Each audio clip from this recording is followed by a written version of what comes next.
kuat perutnya, ya jadi nggak kelaparan. Dan kalau misalnya kamu lagi belajar, kalau kamu misalnya lagi belajar nih, dalam keadaan perut kosong, lapar, kira-kira bisa konsentrasi nggak? Jadi usahakan sarapan nih, sarapan, walaupun hanya sepotong roti, ya. Hari ini agak masuk siapa? Hari ini masuk semua. Alhamdulillah. Sekarang kita pelajarannya apa nih? Seni budaya ya di Fari, bukannya SKI.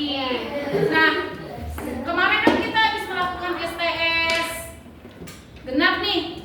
Nilainya bagus-bagus nggak? Ada yang bagus, ada yang masih kurang. Nah, padahal di situ jawabannya ada ya, tinggal kamu pindahin aja. Materi kemarin kan kita belajar tentang seni musik ya. Seni musik itu kan berkaitan tentang irama. Ada sangkut pautnya nih sama materi kita yang sekarang. Materi kita yang sekarang adalah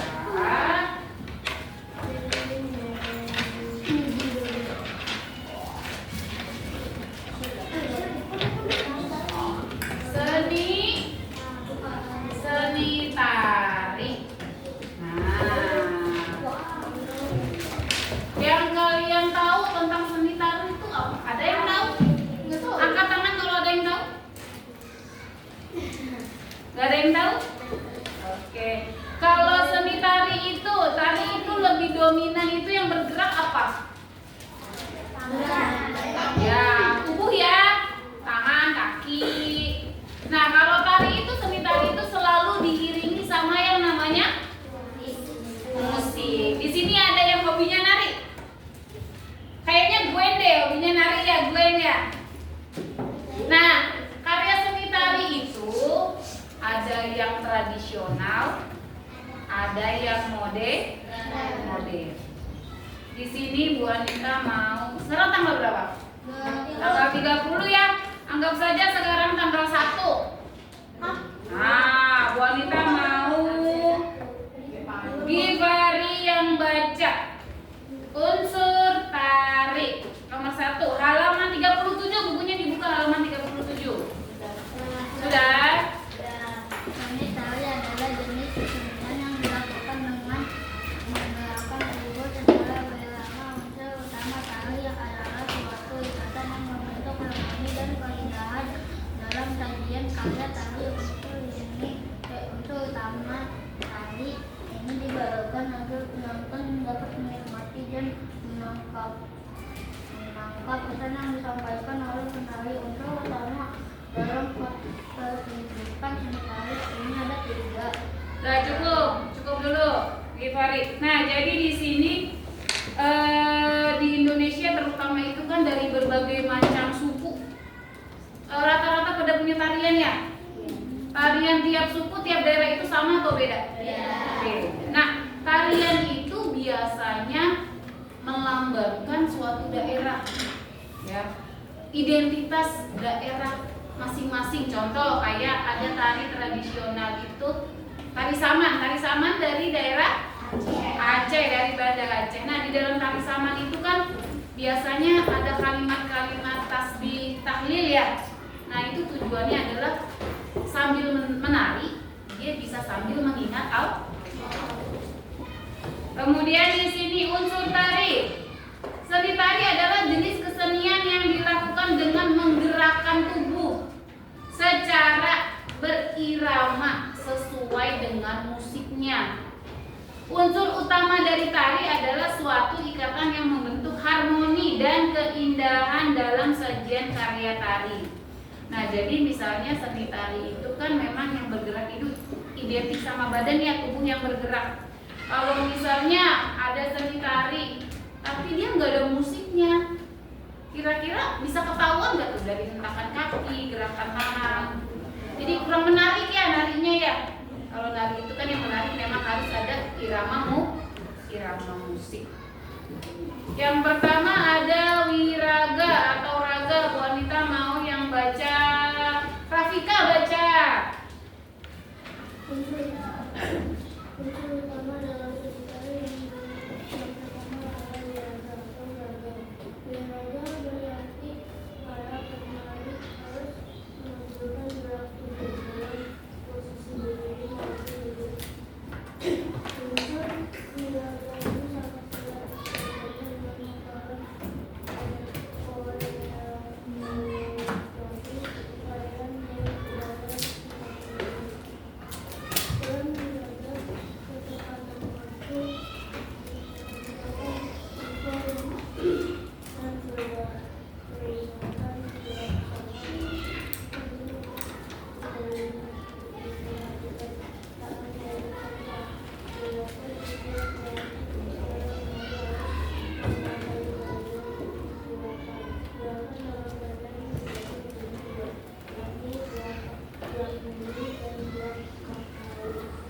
Oke, cukup, Rafika. Nah, jadi di sini unsur tari yang pertama itu wiraga atau raga. Raga itu tubuh ya. Nah, unsur utama dalam seni tari yang pertama adalah wiraga atau raga. Wiraga berarti para penari harus menonjolkan gerak tubuhnya. Ya, kadang-kadang kalau menari ada yang geser ke samping, ada yang ke depan, ada yang berputar. Nah, itu dari gerakan wiraga. Nah, gerakan ini terbagi juga menjadi dua. Yang pertama gerak murni adalah gerak tanpa tujuan. Yang kedua gerak maknawi adalah gerakan yang memiliki makna mendalam. Misalnya nih ada tarian cangkul. Tahu kan lagu? Cangkul yang dalam. Nah, karena lagunya cangkul jadi gerakan narinya biasanya otomatisnya ini ya, misalnya ini anggap aja cangkul.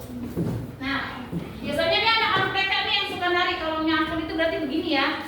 Nah, gak mungkin tariannya cangkul tapi dia sedang sedang nyuci tuh ya. Jadi antara musik irama sama raga, wiraga tuh harus sesuai.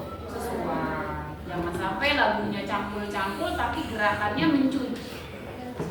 Jadi nggak cocok ya. Kemudian yang berikutnya ada yang namanya wirama. Gerak yang indah dan penuh makna dari penari tentu tidak akan lengkap tanpa adanya iringan irama musik. Nah, jadi yang membuat tarian itu menarik atau indah, atau kita bisa paham nih makna dari tarian itu apa, tergantung juga dari iramanya atau dari musiknya.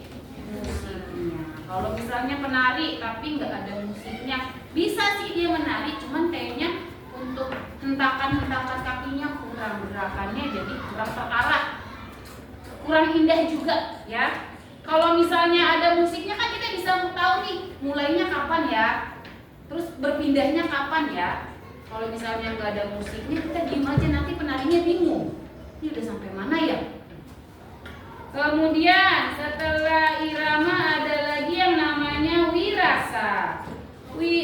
Unsur utama dalam tari selanjutnya adalah wirasa atau rasa. Unsur ini tidak dapat terpisahkan dari unsur wiraga dan wirasa. Jadi dia nih wirasa sama wiraga satu kesatuan, ya, saling berkaitan. Contoh, mimik wajah, ekspresi wajah. Ketika kita menari, itu jangan sampai kita narinya ceria nih, narinya yang bahagia, tapi ekspresinya kita nangis. Nah, jadi kan orang juga ngelihatnya, kok dia nari bahagia, tapi kok dia nangis ya? Jadi ekspresi itu biasanya kalau orang yang nari-nari itu ekspresinya usahakan senyum ya, bahagia gitu. Dengan apa yang dia gerakin nih tariannya. Jangan sampai dia nari cemberut aja. Gak taunya ada masalah di rumahnya. Nah.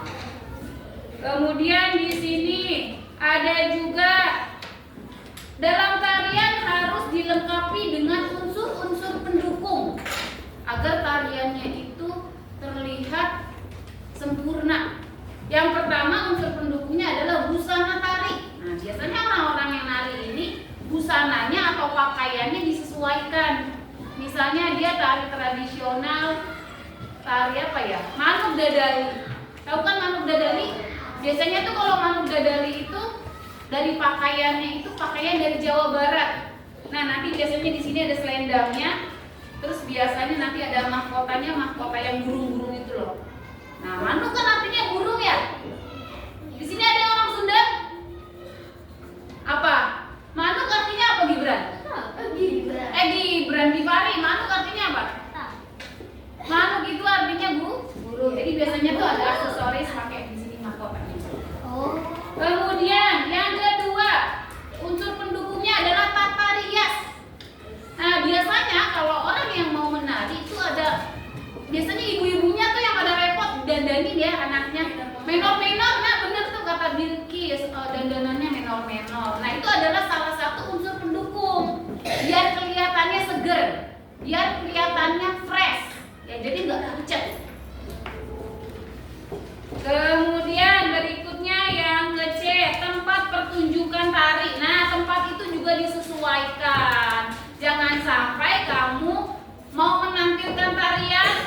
tariannya yang bahagia, yang ceria, tapi kamu tampilnya tempatnya di pemakaman orang yang meninggal. Kira-kira cocok gak tuh? Iya, masa ada orang yang meninggal bukannya kita bela sungkawa, masa kita malah nari dan dandannya menor, pakai baju kostum yang adat-adat menari, udah gitu narinya juga nari yang ceria. Nah, itu kira-kira matching gak tuh? Sesuai gak sama tempat? Enggak. Biasanya ada yang tahu nggak kalau menari itu biasanya di mana? Ya, di panggung hiburan. Biasanya kalau kita di sini malam 17 Agustus ya, tuh ada pentas-pentas seni nari. Terus kalau ada kegiatan apa-apa kayak kita kemarin buka puasa ya, ada penampilan nari. Terus perlombaan seni, pentas seni itu juga biasanya ada yang menari. Kemudian ada juga, kamu tahu dancer gitu?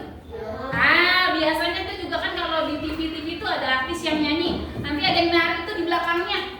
Nah, itu salah satunya itu. Jadi harus menyesuaikan tempat. Yang berikutnya D, ada properti tari. Nah, yang tadi udah kita sebutkan ya, properti tari itu contohnya kayak tadi ada yang pakai mahkota, ada yang tadi kita bilang menari cangkul-cangkul, dia bawa cangkul beneran.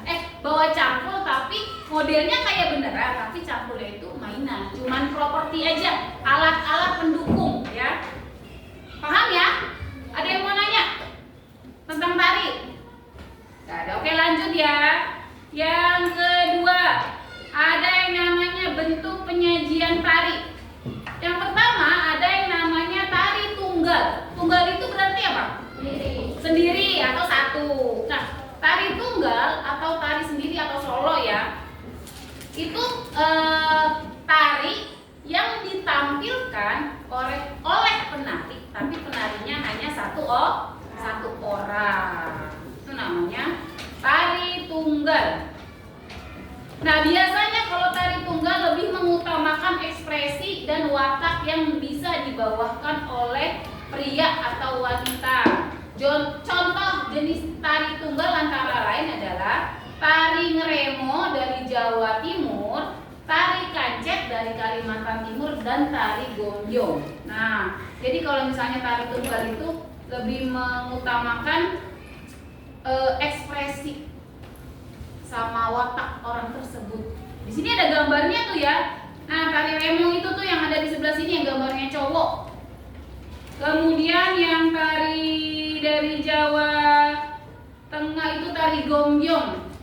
Ada contohnya tuh di situ. Kemudian yang kedua ada yang namanya tari berpasangan. Nah, yang namanya tari berpasangan ini otomatis sudah berpasangan ya. Laki-laki dan perempuan. Contohnya di sini adalah tari payung dari Sumatera Barat. Kemudian ada tari serampang dari Sumatera Utara dan tari legong. Mengapa sih alasannya mengapa tarian berpasangan terdapat harus ada tari berpasangan? Nah, jadi kalau tari berpasangan ini antara orang yang satu dan orang yang kedua, laki-laki dan perempuan, harus ada interaksinya. Ya. Jadi jangan kamu tarinya berdua, tapi yang lebih fokus tuh cuma satu orang. Jadi harus sama-sama ada interaksi supaya chemistry-nya tuh dapat. Yang kedua, yang ketiga, ada yang namanya tari berkelompok. Tari berkelompok itu ditampilkan lebih dari 2 atau 3 orang. Orangnya lebih banyak ya. Contohnya apa? Ada tari saman dari Aceh. Nah, kemudian kalau tari kelompok ini memiliki daya tarik tersendiri karena apa yang dilihat. Kalau misalnya orang nari cuman tari tunggal, umpama dia salah nih, kira-kira para penonton tahu nggak kalau dia narinya salah? Tahu nggak? Dia tahu nggak kalau misalnya salah? Nggak tahu karena dia narinya cuma sendiri, jadi nggak tahu. Para penontonnya ya.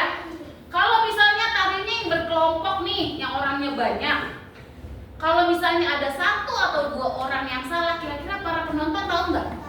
Tahu, karena gerakannya berbeda. Jadi daya tarik seni tari berkelompok itu kita melihat kekompakan kekompakan kelompok tersebut dalam membawakan seni tari. Kemudian dilihat halaman 40, dibuka bukunya halaman 40.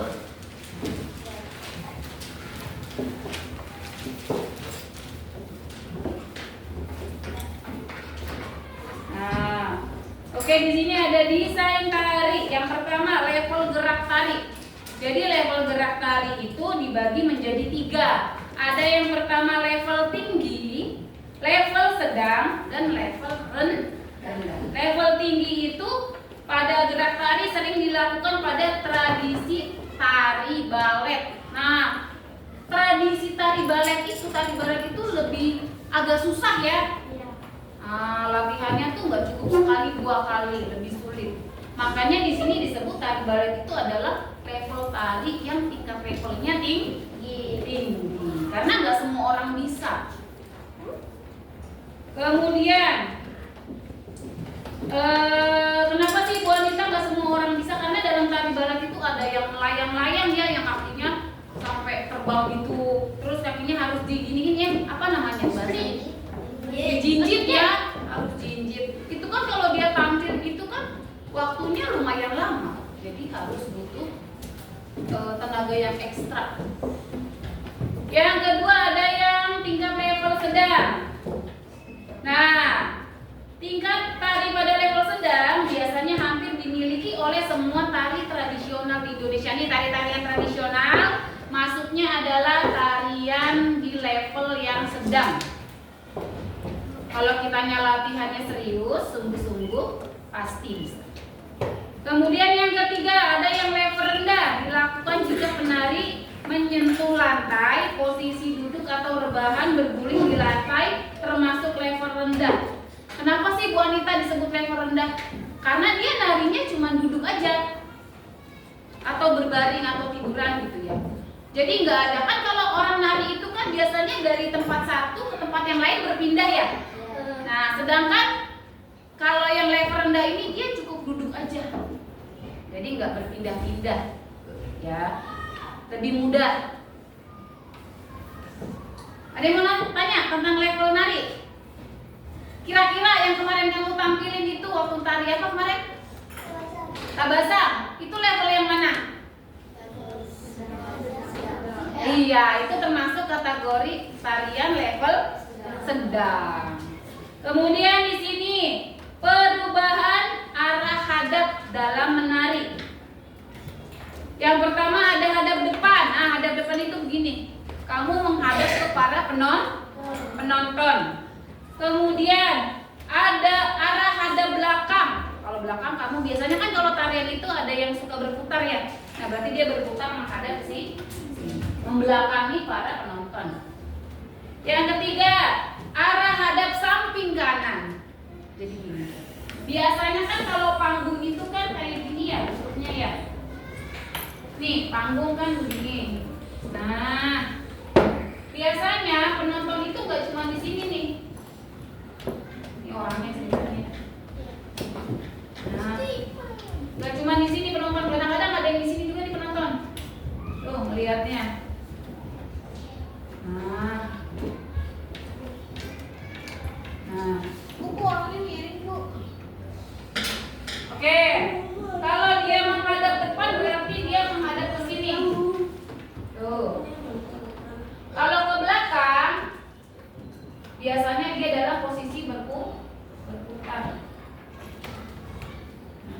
Kemudian hadap ke samping. Nah, dia hadapnya ke sini. Kemudian posisi dalam gerakan tari merupakan aspek ruang yang ada dalam unsur tari. Ini juga dari unsur-unsur tari nih, gerakan. Jadi itu kalau menari itu gerakannya nggak cuma diem ke depan aja, ya. Jadi kan ada geser ke kanannya, ini kamu menghadap ke sana, ada geser ke sininya, itu ya. Kemudian di sini yang ketiga adalah desain lantai. Kamu lihat gambarnya di situ ada kan ya? Ada yang desain lantainya lingkaran, ada yang persegi berapa tuh? Persegi berapa? Persegi 4, persegi 5 sama persegi sama segitiga. Desain lantai juga diartikan sebagai gambar pola yang dirancang. Misalnya gini, di sini Bu Anita contoh misalnya desain yang segi.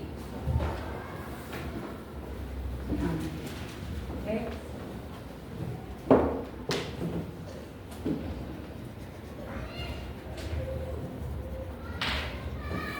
Nah, gini.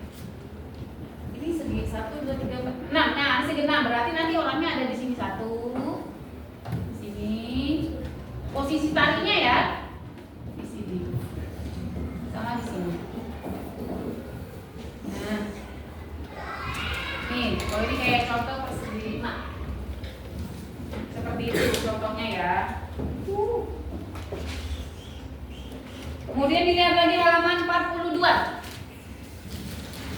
42 dilihat.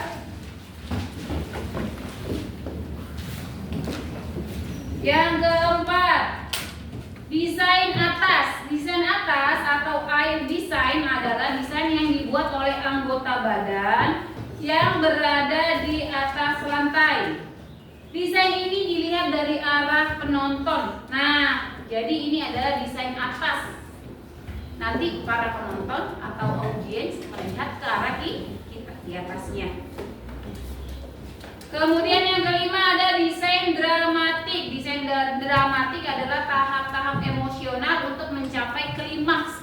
Biasanya itu kan kalau tarian itu untuk pembuka awal-awal nggak terlalu cepet-cepet ya. Pertama kayak pembukaan santai dulu. Nanti kalau udah klimaksnya atau udah tahap inti dari tarian nih. Nah, itu yang disebut klimaks dalam tarian atau desain dramatik.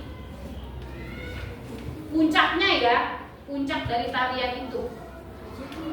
Yang keenam ada yang namanya dinamika. Dinamika adalah segala perubahan dari dalam tari karena adanya variasi-variasi di dalam tari tersebut. Jadi tariannya itu bervariasi. Ya. Jangan gerakannya misalnya itu aja. Kalau gerakannya nggak berubah-berubah nih, nari dari awal sampai akhir musiknya habis, gerakannya nggak berubah-berubah, kira-kira penonton bosen nggak? Bosen. Jadi kalau dalam menari itu ada dinamikanya, ada apa tuh bahasanya ya? Ada gerakan yang berbeda. Supaya apa? Supaya memberikan kesan bahwa tarian itu menarik para penonton dan tidak membosankan. Misalnya kamu mau tarian tradisional nih, Bu, saya mau tarian tradisional, tapi nanti tariannya aku mau masukin gerakan yang berbeda, boleh nggak? Boleh. Itu kan kreativitas kamu, ya. Kemudian yang terakhir dilihat halaman 44. Nah, di sini halaman 44. Mengenal tari melalui cerita fabel. Ada yang tahu cerita fabel itu cerita tentang apa? Hewan. Cerita tentang hewan. Nah, jadi di sini cerita tentang hewan tapi dibentuk dalam seni tari. Contoh yang ada di kepala kamu tuh apa? Tarian, tapi diambil contoh dari fabel atau dari hewan, cerita hewan. Kira-kira cerita apa tuh? Tarian apa? Ada yang tahu? Barongsai. Nah, betul, barongsai. Kalau kamu melihat orang yang menari barongsai, itu kira-kira dia mencontohkan hewan atau fabel cerita tentang apa? Beda tentang apa? Naga. Jadi dia menirukan gerakan-gerakan seperti naga. Biasanya kalau tarian yang melalui cerita fabel itu memiliki pesan atau moral yang positif, ya. Jadi dia tuh memberikan pesan kepada para penonton. Pesan apa yang bisa diambil dari tarian dia tersebut. Kemudian kalau di sini di buku ada contohnya itu ular naga si banyak kawan ya. Kayak contoh kayak kamu kalau lagi main permainan tradisional, ada ular naga panjangnya gitu kan. Nah, itu misalnya itu juga sama-sama mencerminkan sikap kamu, jangan berbohong misalnya. Nanti kan kamu suruh milih ya biasanya. Kamu mau buah apa? Itu kan dalam tarian itu ya, dalam permainan itu. Nanti yang pilih ini dapatnya sebelah mana. Itu juga sama-sama mencerminkan cerita tentang fabel, sama-sama tentang ular naga ya, ular naga panjang. Ada yang mau tanya nggak tentang seni tari di sini? Paham ya? Jadi kalau seni tari itu kan ada berapa? Ada modern, ada tradisional. Kemudian level menari ada berapa? Ada 3, level rendah, level sedang, sama level tinggi. Sekarang Bu Anita mau kasih tugas nih buat kamu. Bu Anita mau kasih tugasnya praktek nari ya. Ya, praktek nari ya. Tapi nanti praktek narinya bukan Rabu besok, bukan pertemuan besok. Bu Anita kasih waktu kira-kira berapa minggu nih? Soalnya nanti kan kita kepotong, nanti anak-anak kelas 6 ujian tanggal 19 kamu libur. Nah, jadi tuh ada kesempatan tuh buat nari ya. Ini satu kelas ada berapa orang? 19. Ada berapa? 19 berarti satu kelompok. Kemarin waktu bikin miniatur ada berapa kelompok? Ada yang 5. Itu berapa kelompok sih? 3 kelompok ya? Ada yang 5, ada yang 6. Kalau kelompoknya 19 berarti rata-rata 6 orang. 6 ada yang 7 ya? Dikocok aja kali ya, grupnya apa? Grup yang miniatur kemarin? Pilih aja Bu. Apa 2 kelompok aja kali ya? 2 kelompok apa 3 kelompok nih? 3. Aku pilih sendiri. Kalau nanti kamu pilih sendiri, ntar kamu kasihan temennya diajak. Tapi kalau kamu pilih sendiri, Bu Anita maunya kamu harus kompak, jangan dia jangan diajak, jangan gitu ya. Berapa kelompok nih jadinya? Laki-laki ada berapa orang? 11. Ada 11. Perempuan? 8. Nah, berarti perempuannya nanti ada 4 ya. Perempuan kelompok 1 ada 4, kelompok 2 ada 4. Laki-lakinya ada berapa? 11. Laki-laki 11, berarti yang satu nantinya ada 6, yang satu ada 5. Ya. Nanti tugasnya mau nari apa, Bu? Tari tradisional aja kali ya? Iya. Ya, menari tradisional. Ini tugasnya ya. Praktek menari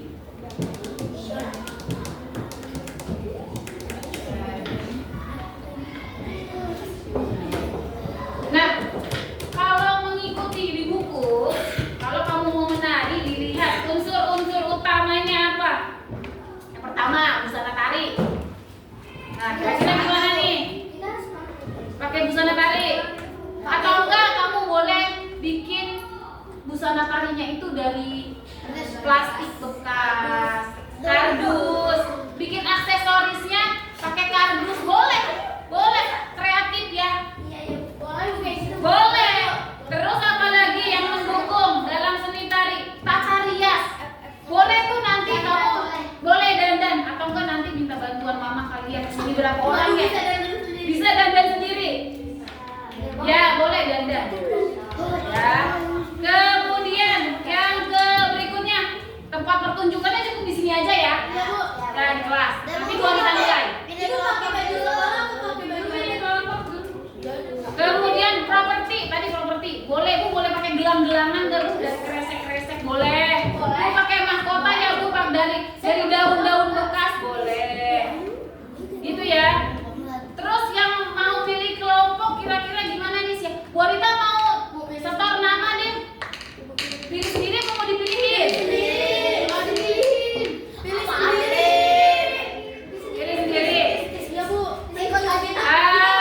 Ya udah, nanti jam istirahat kedua Bu Anita minta setor nama ya, kelompok 1 siapa aja orangnya, kelompok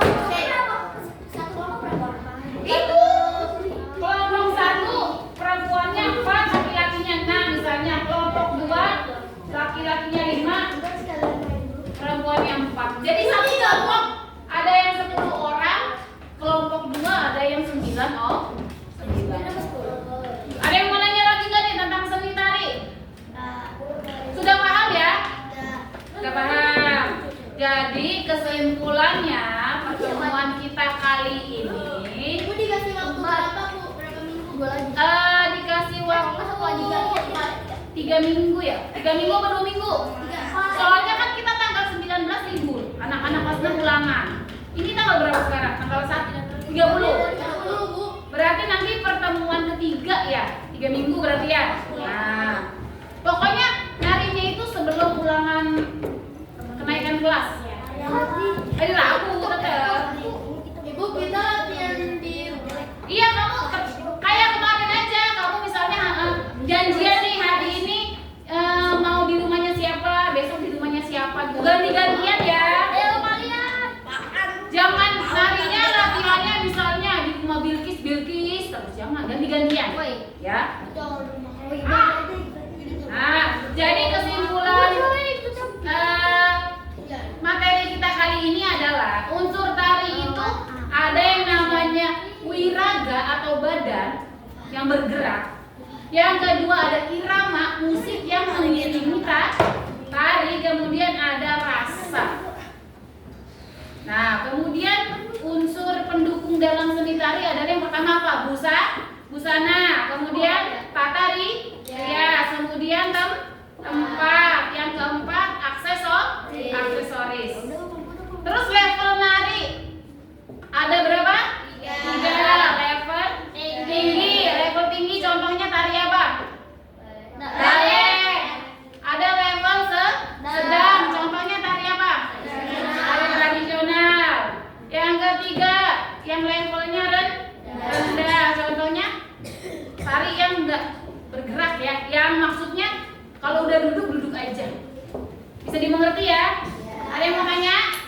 Oke, nanti tugasnya Bu Anita tunggu ya. Oke, cukup sekian dari Bu Anita. Assalamualaikum warahmatullahi wabarakatuh. Waalaikumsalam.